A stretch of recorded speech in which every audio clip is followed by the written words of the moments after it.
Good morning, everybody, and thank you for joining us for another one of our Engaged Learning Spotlight webinars.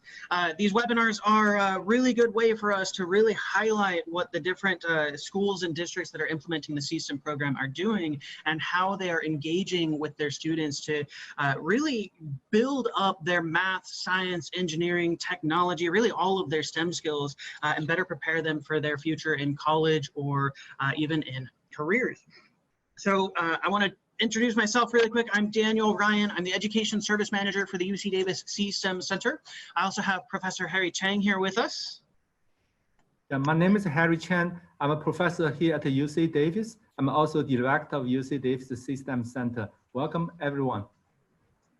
So for today's presentation, we have Miss Sandra Soto from Cambridge Elementary in Travis Unified School District, and we're really excited to see how she's been implementing the CSTEM program and hear how her students have been reacting to it.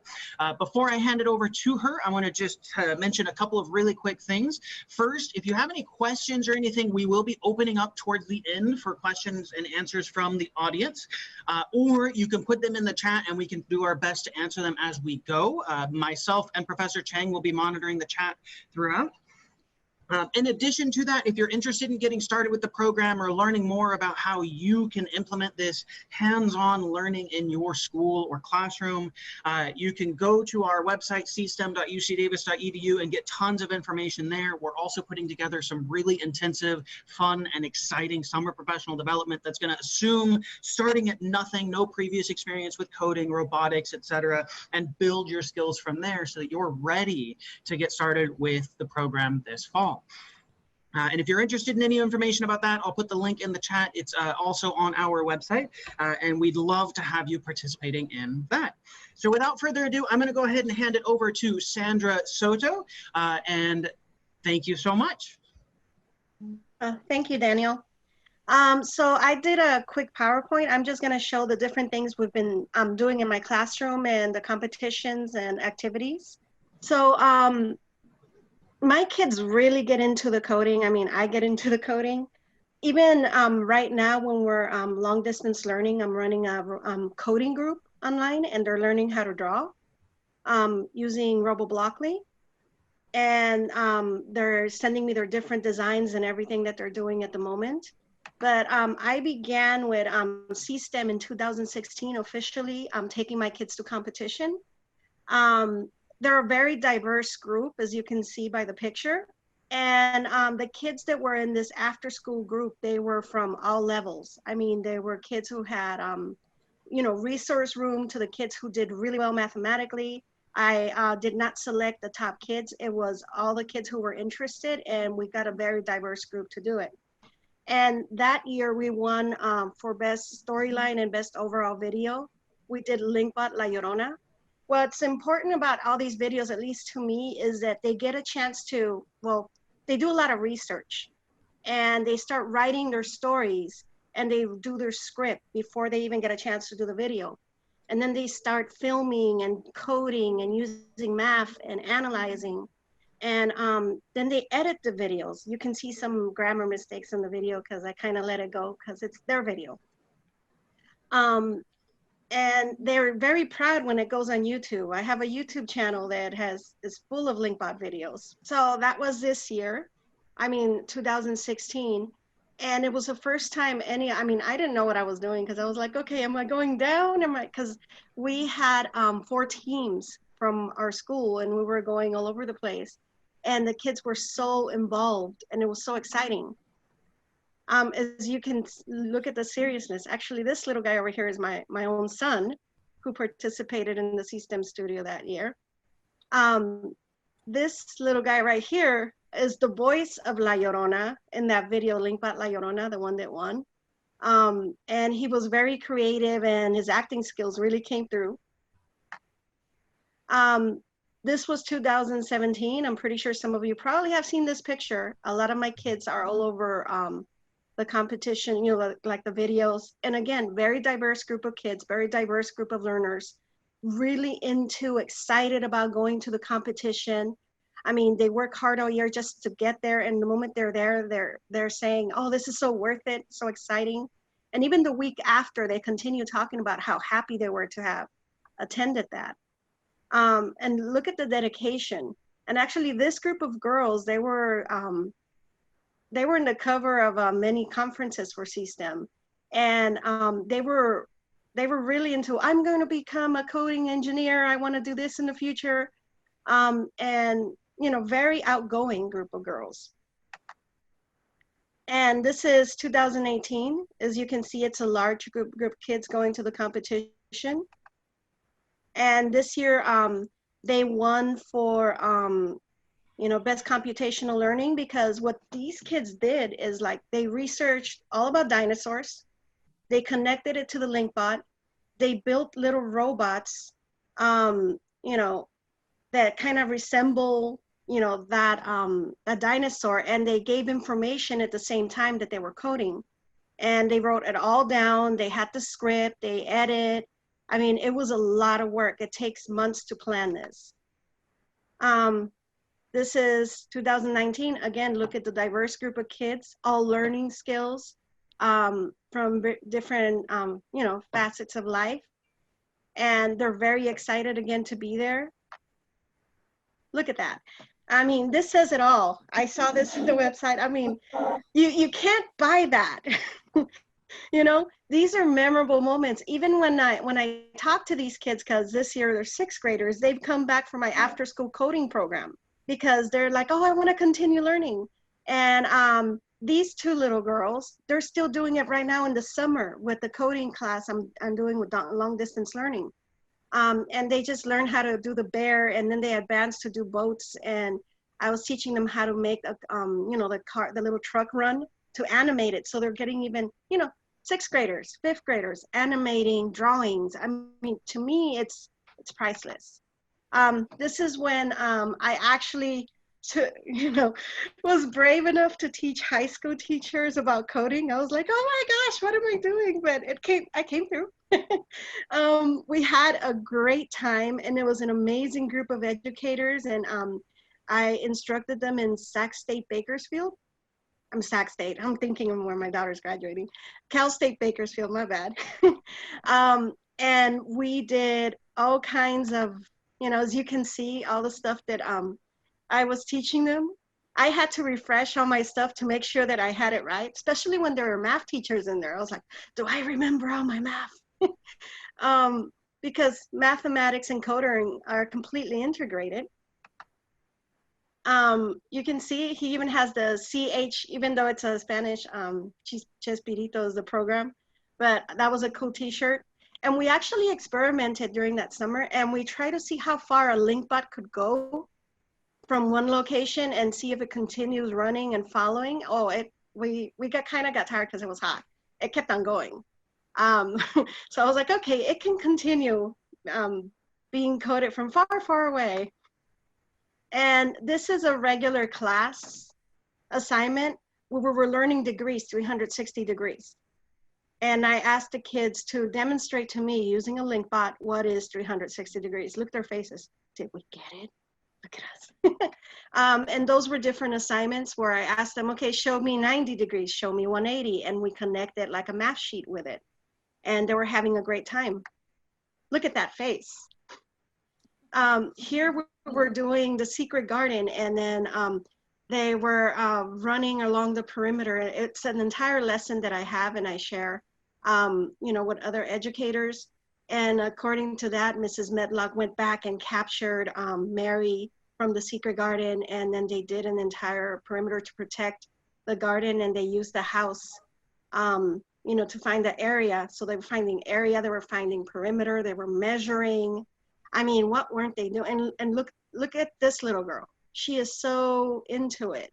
And this is a little person who struggled with academics, and she was very involved with this. This is what I find with coding, that a lot of the kids who struggle tend to get so involved, especially if it's something that they do, and they start becoming more confident with what they're doing.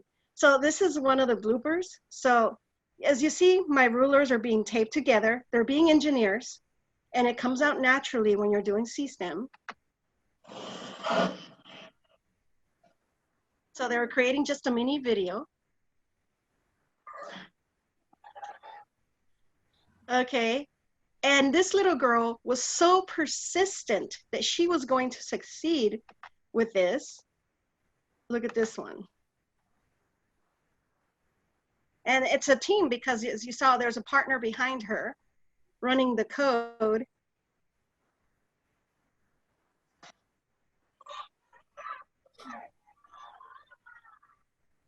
I mean, you can't buy that excitement, or I mean, they're so drawn. And she's another one that's participating in this summer coding class where when they don't have to, and they're just so involved. This is the different things. I keep an interactive journal when I teach my coding. So we write coding goals. We think about what they already know about coding. We set goals for them, and we start with print F. And we start learning the definitions and the symbols and the definition to the side. We have a vocabulary section. We integrate with language arts. I mean, I do Secret Garden. I do there's been a couple of novels that we've integrated with the Linkbot, and they've dressed them up like the novel characters and acted out a scene. And this is using print F to do a poem. And we use RoboBlockly to classify shapes. And all of that, those lessons are, the links are there for anyone who wants to use the lessons. And I also, right here, I literally put triangles in the desk in my classroom, different kinds of triangles, and they had to classify them. And then they selected one of the triangles to measure the angles of each of one of the triangles that they classified, and they had to run the Linkbot along the perimeter of that triangle, but they had to use, a protractor to measure the angles. They had to use rulers with inches. They had to do it took a lot of math. And again, these are kids, some of these kids are kids who really struggle with math. They got really involved with this. And the magic of it all was seeing that as they were working on these triangles, they started using, oh, that's a scaling triangle. Oh, that's a right triangle. It needs 90 degrees. We need to code it to be 90 degrees. So they start using the math and they start applying it along with the coding. And again, these are all lessons, and we define what a variable was, especially for 5th grade, where they start learning what, some of the algebra. And this gives them like a deeper understanding of the meaning of a variable, and they connect it with coding and with the math. And this was honestly one of my favorites because I taught the different quadrants, X and Y, but then I had the mat that came with the kit, and they had to write the code to follow the X and Y axis. And the kids, had to take it to that location, and then they had to figure out which codes they were going to use to go from one location to another. And they created a story at the same time. Oh, Ben went to this store, but a scary person scared him, so they went to the library. And then they code the different spots, and then the class goes around them. And they ask them questions about where to go or how to get there.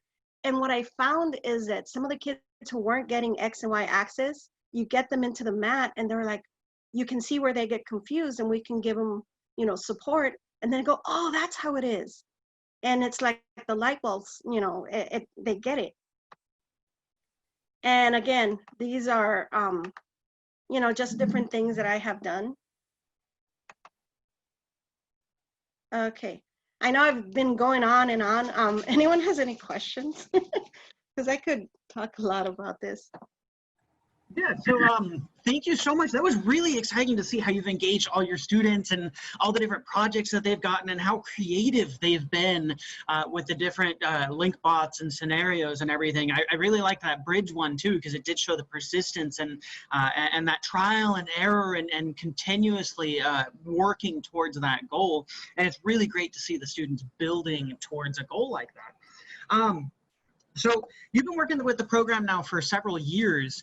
Do you mind discussing a little bit about what it was like starting out for you? Did you have any kind of experience with coding or robotics when you first started the program? Okay, I can tell you I was petrified. When I first started, because I had never done coding, I thought that was a foreign language for other people to learn, because I was like, what? And then when it was offered in school, I was like, well, let me try it. But I was really scared, honestly, because I really didn't know what I was doing. And when I went to the classes, it was the first 2-week classes. I remember being there the first day and being completely overwhelmed. Honestly, I was like, oh, okay. And it was just print F. I mean, to me now, print F is a piece of cake, the semicolons, the tiny little symbols, But at that moment, I was like, oh my goodness, how am I going to learn all this? And I would go home and be stressed about it. And I was like, okay, I'm going the next day. I'm going to continue.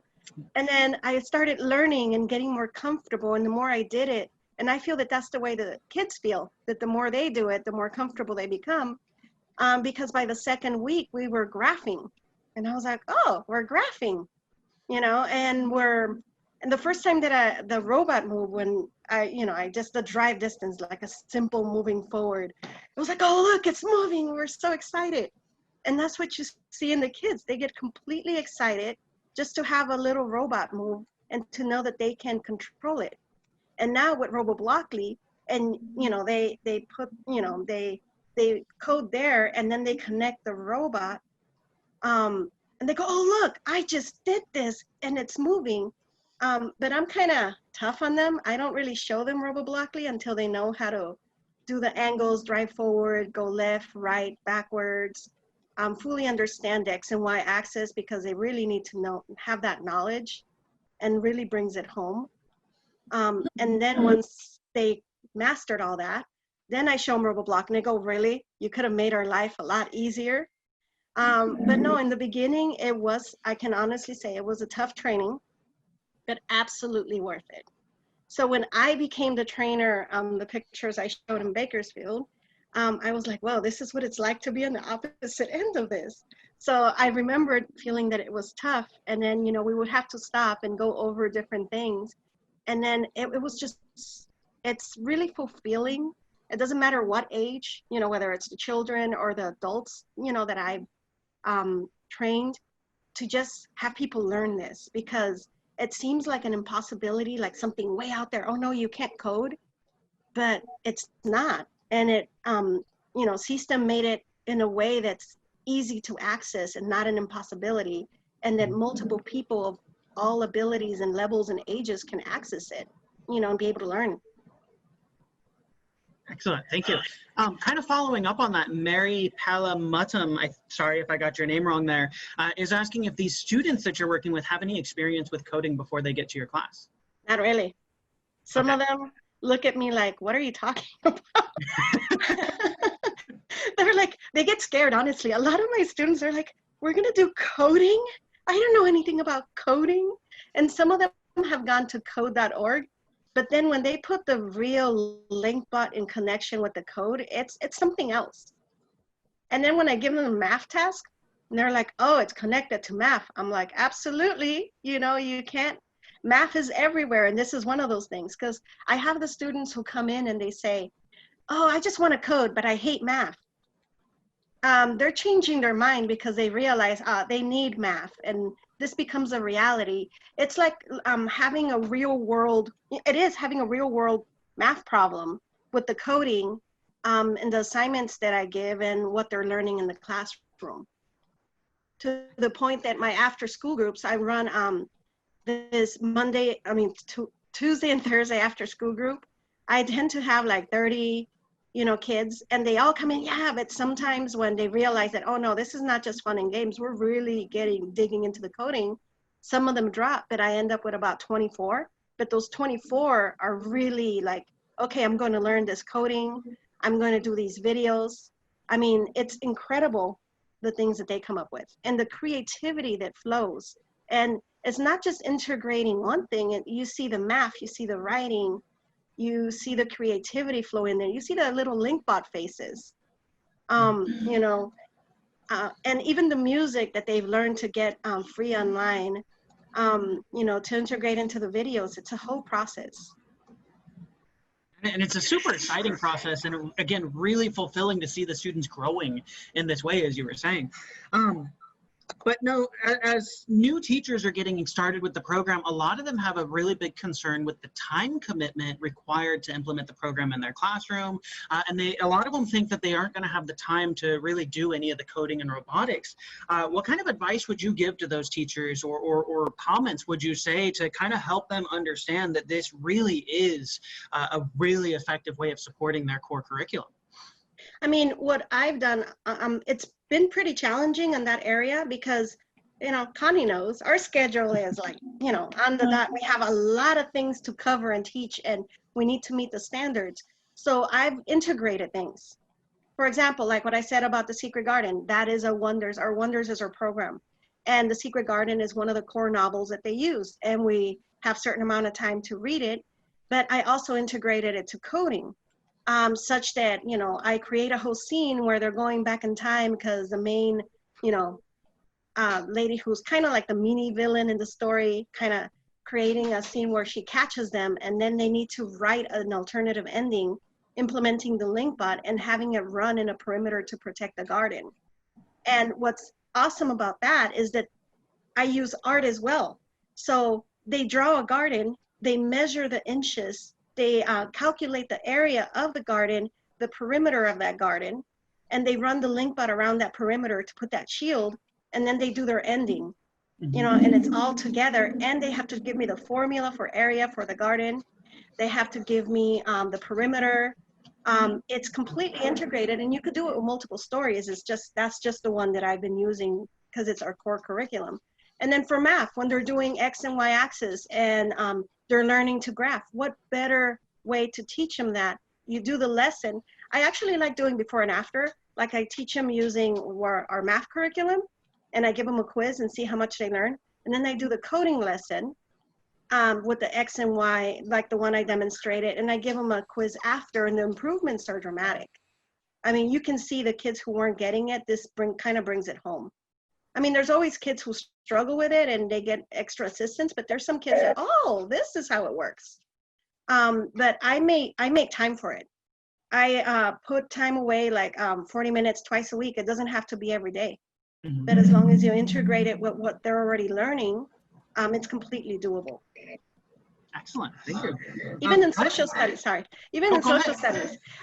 Actually, my kids created a video on the American Revolution, which was submitted for the competition one of the years. And they researched everything about the American Revolution, and they were fighting as a team over what part they were going to include in the video.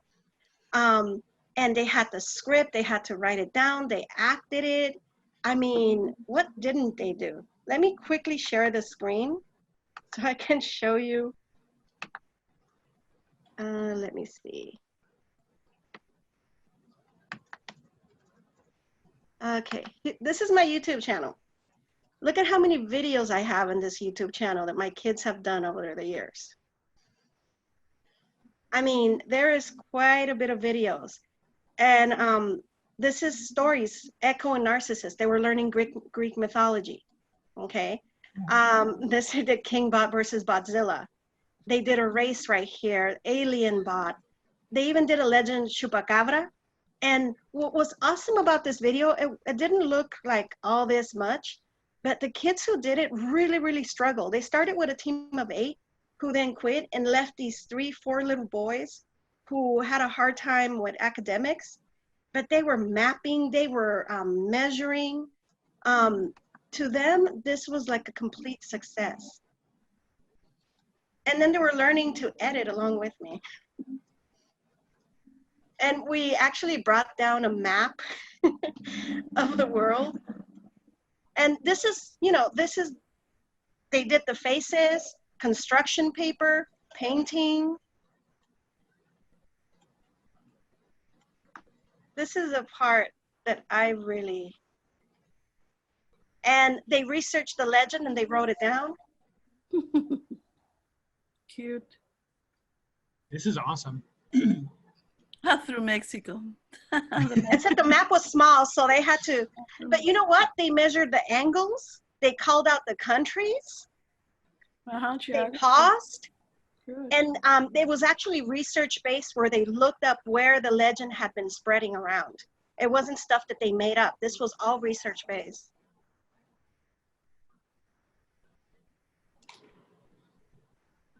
That's really exciting. Cute.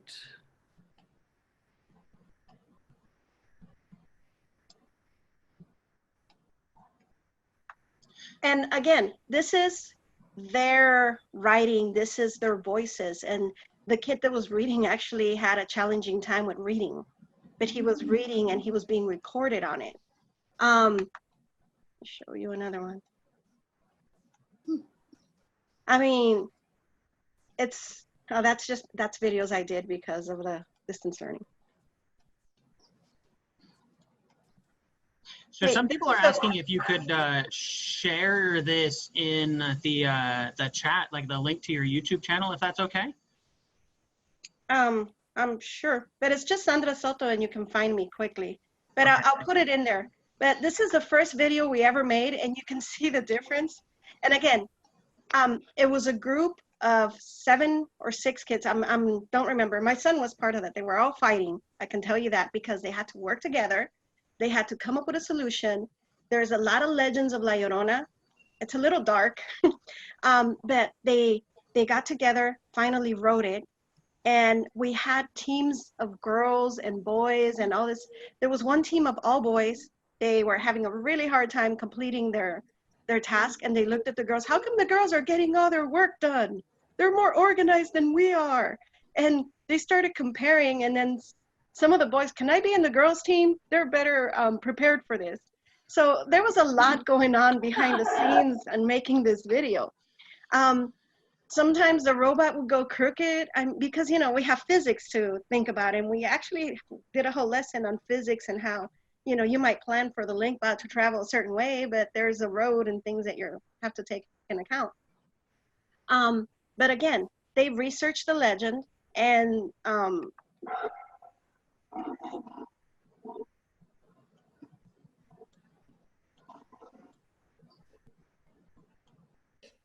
it was all new. None of us knew what we were doing, including me.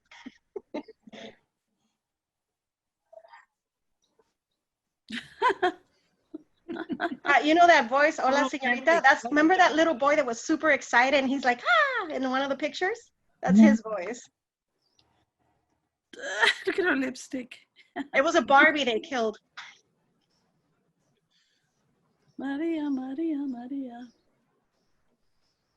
Oh, a lot of things went wrong there. Cute. We had to film it 12 times. Dramatizing it.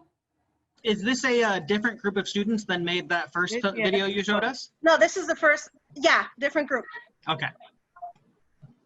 Each video is a different group of students. Okay.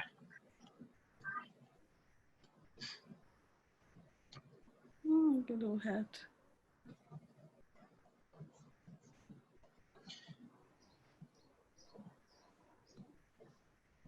It was hard coding that for them because it had to move down back after a certain amount of time. Ooh.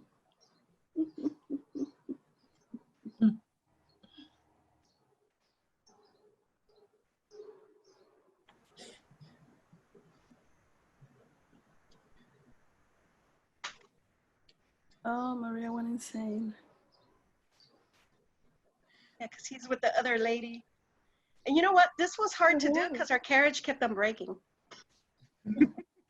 One tiny little scene. Oh, right, around the children. And that's when they learned how to code one after the other. Drowning the children. Oh. Oh.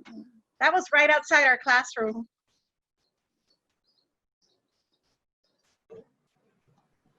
And they messed up her makeup.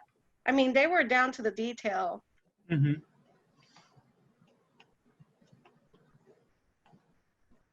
This one's my son.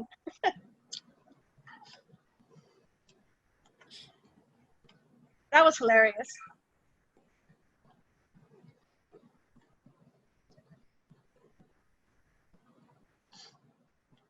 This is really exciting to see the different ways that you've been engaging the students and having them complete more well-rounded projects, including art, STEAM, everything. One of the big topics lately is distance learning. What kind of strategies have you been using to continue supporting the students with these really interesting and unique activities, but through maybe RoboBlockly for online learning or distance learning scenario for your students? What I've been using RoboBlockly a lot, and I've taken sorry, I'm copying the link of my YouTube channel so I can put it in the chat room. I've taught them how to draw because that's something that they could do online. Because a lot of my class, they already knew how to make the robot go forward, you know, and do all the other stuff. So what I actually created, I created 2 teams. I created one team that was completely beginners. They're 4th graders, and they're coming in for next year. And this is right now. And I created a second team that I call the intermediate group. I mean, to make them feel a little better. They're still beginners, but they already know how to use the link bot. They know how to make it turn left and right. I created in the RoboBlockly website, you could see the 3 different things in addition to my own class. And these are other kids from other classes, because I opened it up to all 4th and 5th grade classes and 6th grade classes in my school. And the kids who were interested, I gave them the Zoom, you know, like the link for Zoom, and then I signed them up there and gave them their passwords. And for the beginning ones, we did like a beginning coding course that you guys have on RoboBlockly. Move it forward, move it left, move it right. And I did that for half an hour, and I do it every Friday at 11. And at 11:30, the intermediate kids come in, but if the beginning kids want to stay on, they can. But the intermediate, I taught them how to draw a circle, then I taught them how to draw the bear that we have on the site. And then this past week, I taught them how to draw the truck and make it animate and make it move. And I'm finding that the beginning kids are also getting involved, and they don't want to leave the you know, the chat room, and they're like, oh, this is fun. So they're having a good time. But, you know, it's not mandatory. It's something that they can do on their own, if, you know, if they want. And I've given them tasks. And when they come back to meeting in Zoom, I ask them, you know, what have you done with your task? Did you have a challenging time? And they ask me questions. Well, I didn't get this one. Then I share the screen like I did here. And I go over the task and we solve it together, but I have them tell me. I don't tell them. I was like, okay, the rest of you who are here, who can help us? And then when it runs successfully, they're like, yay, they're applauding and they're excited about it. We want to do the bouncing ball this Friday. So that's how we've been doing that. And with my class, I give them regular assignments, and I've also taught them the drawing and the truck, and I did a whole lesson in one of our Zoom meetings. Excellent, thank you. Professor Chang, did you have any questions that you wanted to add for Sandra here? Yes, I'd like to thank Sandra for your excellent presentation. It is really great to see our teacher and inspired and without any coding robotic experience before work with us, now inspired and then bring the technology and the know-how to the classroom. And this is really STEAM, science, technology, engineering, art, and math. We integrate all of them, including how to, also including like English, you know, compose the story, and also the music and the film editing. At the end, you have the final product. So that's make the difference. You have some tangible results. Students have project-based learning. You can talk all about the different learning modes. I really, you know, it is really very pleased to see an elementary school teacher without any coding robotic experience in very short few days, and then become our trainer to train other teachers, including high school teachers. So that's really something amazing you have done. And so the system program, its goal is we want to inspire students, but through our work with the teachers. So the teacher, working with teacher and provide the professional development, update with them with the latest technology and the know-how. That is our focus, our work. So we like to work with many other teachers in the chat room, how they can get involved. We do have a lot of the free resource available. We have a lot of the webinars available, and also video lessons, interactive lessons available, tons of the free resources available. You can get started. But we also have a more intensive summer training. But we also provide a lot of training, on-site training for school and the districts based upon their needs and their teachers' background. So we're looking forward to work with all of you. But I have one question, Sandra, you teach a student, even the 4th grade, all those CC plus, or called CH, which is a super set of the C and with all the C plus, many C plus features. How the student feel compare with RoboBlockley and then make a transition to the C programming? Do you start with RoboBlockley or just jump into the CC++ programming?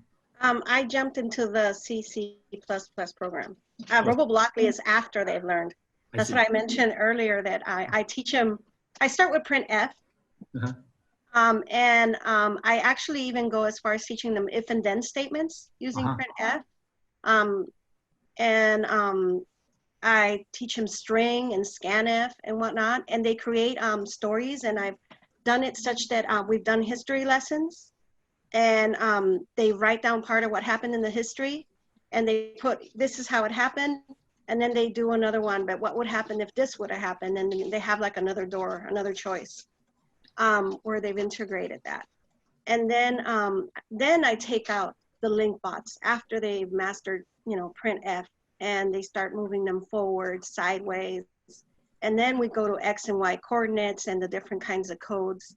And finally, when I feel that they know better, then I go into RoboBlockley, and then they go, oh, you could have given us this? I don't start with RoboBlockley, but that's just probably me being mean. I could have made it easier for them, but they really learn it that way. At least that's what I find.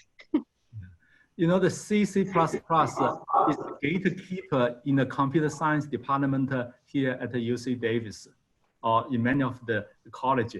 So you start a student in the 4th grade with the CC++ programming. That's very, something really have accomplished something very special. I think those students is going to be benefit in the lifelong learning because they have this fundamental knowledge at such young age. Thank you for your excellent work. And you know what they find? The spelling is important. Yeah. That's something that they definitely find. Oh no, if I misspell something, there's going to be error in my code. And that becomes a big thing. And then I make that into another lesson. You see why spelling is important. Yeah. Thank you. Excellent, thank you. At this point, I want to open it up to the audience. If the audience, anybody here has any questions for Sandra or us, now's the time to ask them. You can go ahead, unmute yourself and go ahead. I know we've been kind of answering your questions as we go in the chat as best as we can.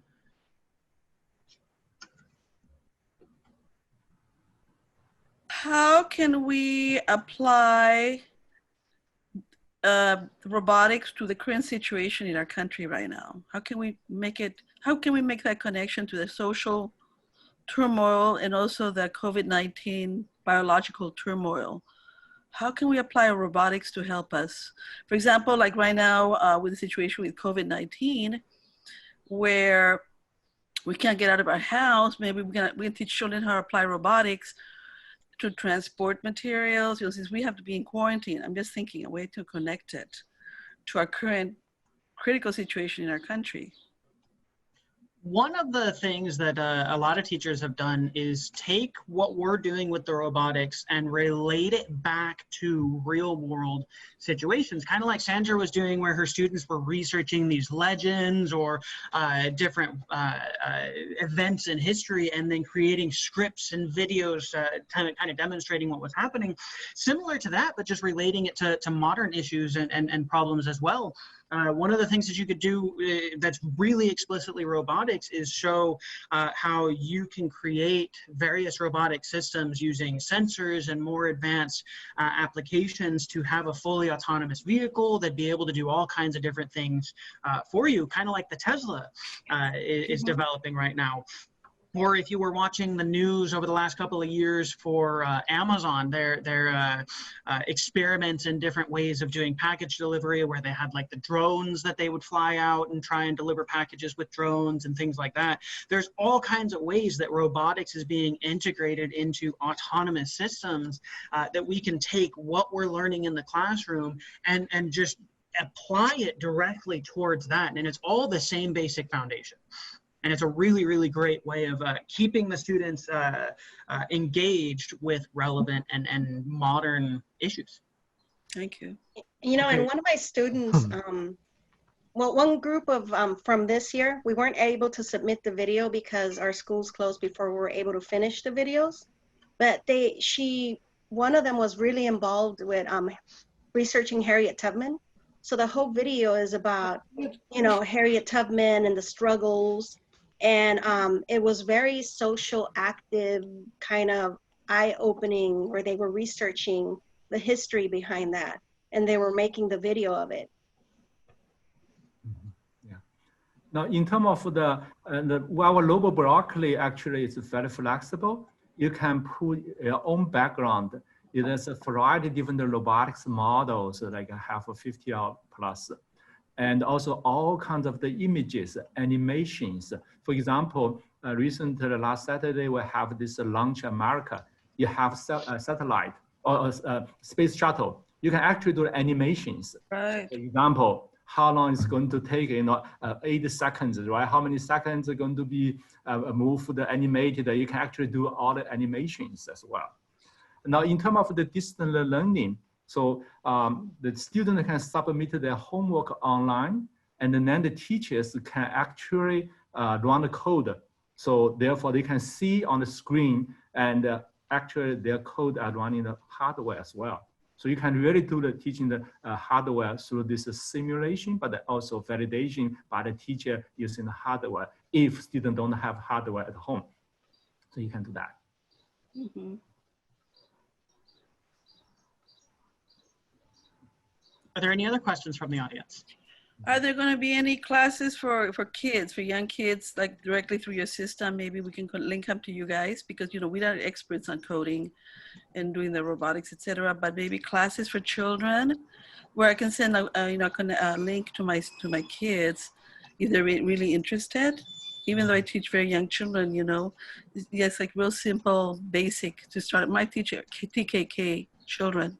But I like to expose them to some of this. I'm sure some of the children would love it. So are you working on some kind of links through your UC Davis STEM program for elementary schools throughout the country? We currently do not have a class for the teachers or for the students. Children, we yeah. offer all kinds of the training for the teachers. Okay. And but we do have a lot of the free materials, student online. But that's something we maybe look into in the future, and especially during this pandemic, and how we can help students directly. But at the moment, our focus is get the teachers involved. So if you have the kids and working in the school, you can work with your teacher to work with us. So then that teacher can bring our program to all the students, including your kids. That's another way we can look. We can work it out. So you will be, yeah, I'm sorry. You will be having some summer programs during the summer right now for teachers, you say? Yes, we do have. We have the program for the elementary school teacher, for the middle school teacher, and the high school teacher as well. Yeah. So you will be sending us emails and the links, and you'll let us know when it's going on, right? Yep. Yeah, it's in our system website. I think I can. I also put the link in the chat, and I can put it in the chat again. Yeah. Let us know. And this is free, or is this a fee? There are fees involved. Yeah. Okay. We do have. We offer some of the free training, and we just finished the last session. And so, but in the future, we may offer some additional free training as well. We also offer some of the training if the school district work with us. We provide some of the training for the school district. Yeah, one way or other. I also wanted to add just a little bit to that. You mentioned not being a coding master or anything like that. And that's one of the beauties of this program is you don't have to even have a good understanding of what coding is or even be able to write your own programs to be able to get started. One of the really, really valuable parts of this for the students is seeing how, there's tons of different ways to do something. There's never only one exact, correct, right way to do something. But then also seeing that the teachers are learning with them is a really big confidence boost for the students, and it really helps them to kind of put things into perspective and encourage them to try that much harder to learn. And it's really exciting to see when students come back to you and they're so excited to show you something that you don't know yet, and it's a really fulfilling experience. And kind of as Sandra was showing, it seems like it's really overwhelming when you first start, but it's definitely something that's doable and really it's at your fingertips, and all you have to do is kind of jump in, and the vast majority of the time you're going to love it. There'll be challenges that you'll overcome and hurdles that you'll overcome, but it's really, really, really valuable for the students to also see those kinds of things.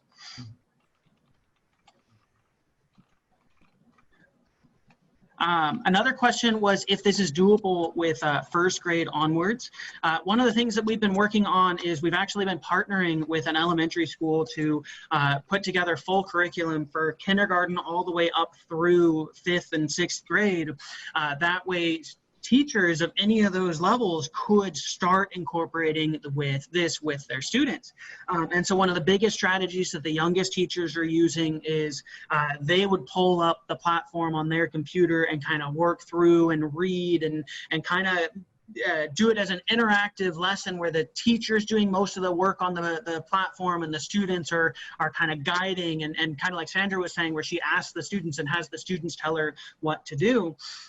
And then it kind of builds from there. So you're building up the students' computer skills and their reading level and their critical thinking and problem solving until they get to the point in 1st or 2nd grade when they're able to start doing all these activities on their own, and it becomes a much more progressive scaffolding, starting as early as TK in kindergarten and building all the way through high school. So one of the questions asked is, does the program actually help students to increase in their smart balance test scores? So I'm not sure if the Travis Unified has done the study, but we do have some other schools reported. For example, in our previous webinar, McPherson School in Orange County Unified, in 4 years, they have increased in their score for exceeding the math standard from 51% to the 88%. Oh. So that is a 72% increase in 4 years. So in general, we anticipate the student will do better because they're using this coding to include help them to make those abstract concepts more concrete. So help them learning the math. So as just Sandra, maybe just Sandra can talk about how this coding robotics really related to the math, help students learning the math concept. Well, like I mentioned earlier that, I do some of the before and after tests. They take a quiz before we do the coding and after, and I see that their scores have increased in the classroom. I haven't really looked at the SBACs particularly, but I've seen it within the classroom tests and quizzes. I think more importantly, this is Connie, more importantly is that the kids are doing math and they're enjoying it. And we try to continue that from the elementary school through the middle school on through our high school. And if they're enjoying what they're doing and learning at the same time, that's an important benefit. Mm-hmm. So they asked about the like a small performance task. At least I do that in my classroom. And specifically, let's say graphing X, Y axis and whatnot. And there's a math question and they do a performance task. And I score them on that performance task. And And then, I teach them the math lesson, and then we implement the coding, and I give them like a similar performance test, not the same one. And I notice that their scores go up, especially with the kids who don't catch the concept the first time. So the scores definitely go up in that particular type of situation. I have a question. Where do you get your materials? Let's see, if I wanted to just explore some of the stuff during the summer that I can build my own stuff and do the coding. Where could I get the materials to start doing it? So I actually need the materials to make the robots. There's a multiple places you can get the materials. If you go to the system website, there's a place called download the software. Can you type it for me in a moment? I would appreciate it. I'll do it right now. Go ahead, Harry. You can download from our download website. That'll give you the tools to run the C++ program. And then we also RoboBroccoli. You can sign up over there. You can have the account. And also, if it's teachers, they can get the teachers account and freely available during this pandemic time. Great, thank you. Mm-hmm. So yes, we provide support during this challenge time for all the teachers nationwide. If they would like to get this account, we provide the account for them. Mm-hmm. Yeah. It just feels like our new reality is changing. We live in a new reality, and I think we're moving into the world of technology. I mean, like yes. When nobody ever used Zoom, I have never used Zoom, and look at us right now on Zoom. Mm-hmm. It's like the whole world. It's like we're going to be working from enclosed spaces. More, we're going to be working from home. I know Facebook has gone totally working from home. That's what I understand. So it's a new way of thinking. Mm-hmm. And also like transportation through robotics, like you say, autonomous robots that do transportation and deliver stuff. And we don't know with this virus how it's behaving, Mm-hmm. So this is an interesting way, for us to protect ourselves through robotics. Exactly. Mm-hmm. Yeah. It is an integration of a variety of different discipline and technology. In terms of the learning, it is really well integrated for all aspects of the learning in the K-12 level. Very interesting. The question also came up if we're available to support teachers, and the answer is absolutely. We put a lot of effort into making ourselves available to support teachers. I'll take phone calls throughout the day from teachers asking for support with a lesson plan or things like that, or even just an idea that they had and seeing if it'd be viable with their students. And then we'll also take email supports all the time where maybe a teacher will have a problem with something and they'll send us an email and we'll either communicate them back and forth with email or give them a call in some situations just to make sure that we're able to provide that support and make sure you're able to get up and running and answer all your questions as soon as possible. The vast majority of the time, we're able to answer your questions within a few hours or at the very latest within a day. Yeah, basically, any issues when you work with system, any issue from the teachers or IT support, we are the point of the contact. So we will be fix the issues. So if a student encounter problem, then through the teachers will answer any issues you might have.